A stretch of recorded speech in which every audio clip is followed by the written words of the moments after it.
महाराष्ट्र में आएगी महाविकास अघाड़ी तो क्या गिर जाएगी मोदी की सरकार। जेडीयू और टीडीपी ने भी दे दिया क्या अलग होने की संकेत। महाराष्ट्र और झारखंड चुनाव मोदी सरकार के लिए संकट। नमस्कार, स्वागत है आपका। इंडिया 27 देख रहे हैं आप और मैं हूं आपके साथ लता। मोदी सरकार की उल्टी गिनती अब शुरू हो गई है क्या? 23 नवंबर के बाद ये सरकार किसी भी वक्त गिर सकती है क्या? जिन राज्यों में विधानसभा चुनाव होने वाले हैं उनसे ये अनुमान अब लगाया जा रहा है क्या कि चुनाव बीजेपी पर भारी पड़ने वाले हैं। वहीं बीजेपी के सहयोगी भी अब बीजेपी का साथ छोड़ने का मूड बना रहे हैं। ऐसी हलचल दरअसल सियासी गलियारों में है, क्योंकि एक और जहां बिहार और आंध्र प्रदेश से लगातार संकेत मिल रहे हैं कि एनडीए कभी भी टूट सकता है, तो वहीं अब महाराष्ट्र से भी एनडीए की सरकार गिर जाने की भविष्यवाणी जो है वो की जा रही है। अब ये भविष्यवाणी आखिर क्या है, इसका जिक्र हम आगे करेंगे, जिसके लिए आपको ये वीडियो देखना होगा पूरा। लेकिन अभी वर्तमान में जो कहानी सियासी गलियारों में चल रही है वो ये कि केंद्र की मोदी सरकार क्या अब संकट में है, क्योंकि पहले बिहार से और अब आंध्र प्रदेश की सत्ताधारी पार्टी यानी कि टीडीपी ने एनडीए से अलग होने के संकेत दे दिए हैं। केंद्र की मोदी सरकार इस समय जेडीयू और टीडीपी के समर्थन पर ही टिकी हुई है। जेडीयू की तरफ से तो सिर्फ वापसी के संकेत मिले हैं, लेकिन टीडीपी ने एक तरह से ऐलान ही कर दिया है कि वो बीजेपी का साथ नहीं देने वाले। इसके बाद से अब लगातार ये कहा जा रहा है कि दिसंबर में केंद्र की मोदी सरकार जो है क्या गिर सकती है, क्योंकि जिस तरीके से मोदी सरकार के गठबंधन में जो दल है वो दरअसल समर्थन वापस लेने की बात कर रहे हैं। और क्या समर्थन वापसी से मोदी सरकार गिर जाएगी, इसको अगर हम समझने की थोड़ी कोशिश करें तो जिस तरीके से सियासी हलकों में जो खबर बार बार सामने आ रही है, चाहे महाराष्ट्र का विधानसभा चुनाव हो, चाहे झारखंड का हो, चाहे अन्य राज्यों में होने वाले छोटे मोटे जो है वो उपचुनाव हो, लेकिन जिस तरीके से अलग अलग प्रदेशों से आंध्र प्रदेश का जिक्र कर लिया जाए, महाराष्ट्र का जिक्र कर लिया जाए, झारखंड का जिक्र कर लिया जाए, जो स्वर अब एनडीए के विरोध में अपने ही दल के नेता निकालते हुए दिखाई पड़ रहे, दरअसल ये बताता है कि जो केंद्र की मोदी सरकार है वो दरअसल ये गठबंधन जो सहयोगी दल है बैसाखी के तौर पर साथ लेकर उनको चल रही है। ऐसे में क्योंकि टीडीपी ने मोदी सरकार को सीधे चेतावनी दे दी है कि अगर मुसलमानों के अधिकारों पर किसी भी तरह की कटौती की गई तो टीडीपी एक झटके में एनडीए से अलग हो जाएगी और मोदी सरकार से समर्थन वापस ले लिया जाएगा। वैसे भी आंध्र प्रदेश में टीडीपी को बीजेपी की जरूरत ही नहीं, लेकिन केंद्र में मोदी सरकार बनी रहे, इसके लिए दरअसल बीजेपी को टीडीपी की जरूरत बिल्कुल है। तो संसद का शीतकालीन सत्र शुरू होने जा रहा है। 25 नवंबर से शीतकालीन सत्र शुरू होगा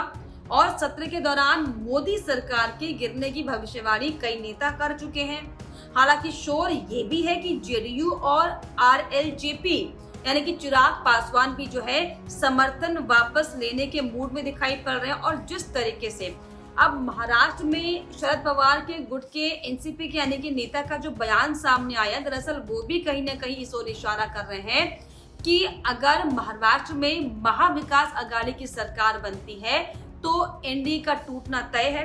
क्योंकि एनसीपी नेता जितेंद्र आव्हाड ने दरअसल ये दावा किया है कि अगर महाराष्ट्र में महाविकास अघाड़ी की सरकार बनती है तो जेडीयू के नीतीश कुमार और टीडीपी के एन चंद्रबाबू नायडू बीजेपी छोड़कर केंद्र सरकार से अपना समर्थन वापस ले लेंगे। हालांकि इसको लेकर मौलाना अरशद मदनी ने भी साफ तौर पर कह दिया, जो कि जमीयत उलेमा ए हिंद के अध्यक्ष हैं, उन्होंने भी साफ तौर पर ये कह दिया है कि अगर, क्योंकि वक्फ बोर्ड का ये मामला चल रहा है, वक्फ बोर्ड बिल को लाने की तैयारी जो है मोदी सरकार की तरफ से की जा रही है, और जिस तरीके से वक्फ बोर्ड में संशोधन इस बिल में अगर होता है तो कई तरह से जो है चीजें बदल जाएंगी। दरअसल इसका जिक्र बार बार हो रहा है, इसीलिए दरअसल इस तरह का हो हल्ला सियासी गलियारों में मचा हुआ। इसी को लेकर साफ तौर पर अरशद मदनी भी ये साफ कह चुके हैं कि वो आंध्र प्रदेश में 5 लाख मुसलमानों को इकट्ठा करेंगे टीडीपी के लिए।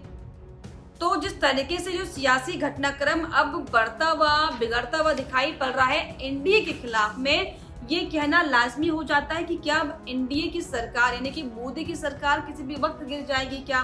क्योंकि अगर अब हम जो इस तरह की भविष्यवाणियां हो रही हैं, अब इस तरह की भविष्यवाणी में कितनी सार्थकता है, कितनी सच्चाई है, इसको अगर हम समझने की कोशिश करें तो अगर हम अंकगणित पर जोर डालें, क्योंकि जिस तरीके से एनडीए यानी कि मोदी की जो सरकार केंद्र में बनी हुई है, कैसे अलग अलग सहयोगी दल के साथ मिलकर सरकार बनाई, ये सब जानते हैं। ऐसे में केंद्र में एनडीए गठबंधन के पास 294 सांसद हैं। बीजेपी के पास अगर हम देखें अकेले तो 240 सांसद खुद के बीजेपी के हैं, यानी कि बीजेपी अकेले खुद के दम पर सरकार बनाने में केंद्र में कामयाब नहीं हो पाएगी। इसीलिए दरअसल आपको बताएं कि 54 सांसद जो है सहयोगी दलों के हैं। ऐसे में जो लोकसभा में बहुमत का आंकड़ा है वो 272 का है, यानी कि एनडीए के पास बहुमत से सिर्फ 22 सीटें ज्यादा हैं। और इसमें बीजेपी के अलावा अगर हम एनडीए में जिन दलों के पास सबसे ज्यादा सीटें हैं उनमें अगर हम गौर करें, उनमें अगर हम देखें तो टीडीपी के पास 16, जेडीयू के पास 12 और शिवसेना शिंदे गुट के पास 7, आरएलजेपी यानी कि चिराग पासवान के पास 5 सीटें हैं, तो बाकी दलों के पास 1-2 सीटें हैं। यानी कि साफ है कि केंद्र की मोदी सरकार सहयोगियों की बैसाखी के सहारे ही दरअसल टिकी हुई है, जिनमें टीडीपी और जेडीयू प्रमुख तौर पर जो है गठबंधन के हिस्सा हैं।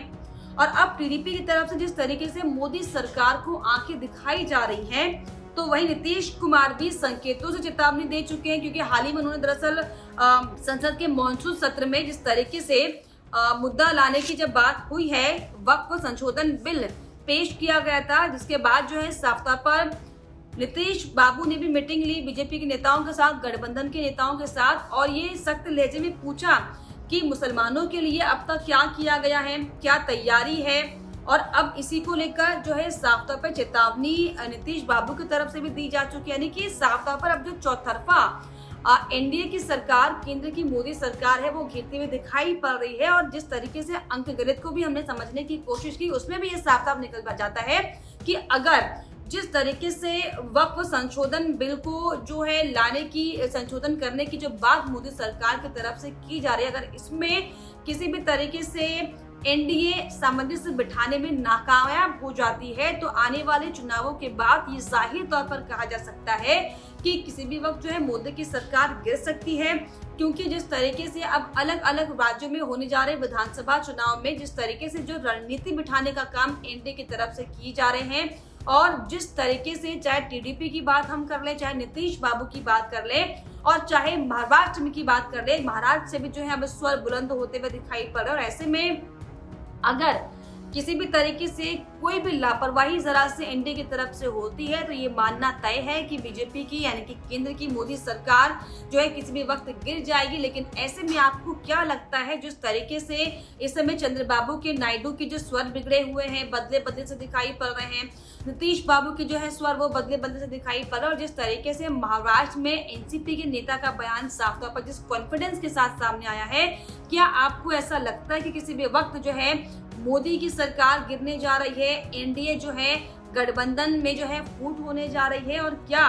जो तनातनी का माहौल इस समय एनडीए के दलों के नेताओं के बीच में बना हुआ है, इससे महाराष्ट्र और झारखंड के चुनाव होने के ठीक बाद क्या मोदी की सरकार संकट में आती हुई दिखाई पड़ रही है? हमें कमेंट बॉक्स में जरूर लिखिएगा। इसके अलावा हमारे चैनल को लाइक, शेयर एंड सब्सक्राइब करना भी ना भूलें।